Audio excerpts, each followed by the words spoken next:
Chris Lang. I'm Vice President of Science and Technology at the University City Science Center in Philadelphia. This is my first time in mainland China, so I'm very excited to be here.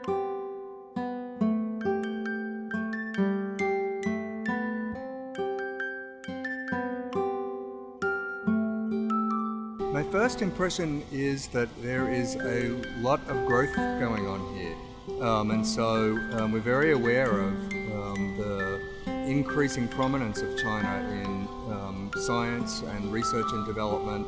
My program is all about looking at innovation, particularly at universities, and how universities and companies are working together to create more innovation here in China. I did a trip that included 3 very different cities between Beijing and now Shanghai. Started in Xi'an. I went, took a bullet train. I got some great perspectives on this. Firstly, the next 5-year plan was announced during the period that we were traveling, and so we got a great opportunity to see how science and technology and innovation were being emphasized in that plan. The intellectual property policies as they relate to universities had just very recently been changed when were being implemented. So in October of 2015, we saw some important changes to the way in which university technologies were being managed.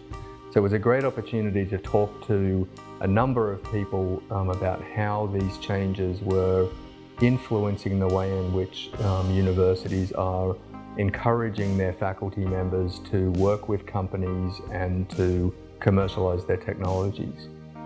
The second thing I was very interested in was looking at the human capital. So I think human capital has always been very important in China for many different reasons. I think very recently the emphasis on human capital has been on how to encourage more high-level innovative work, and there are a number of programs that have been running for many years. I think most of the cities that I went to had a greater degree of development perhaps than I was even expecting.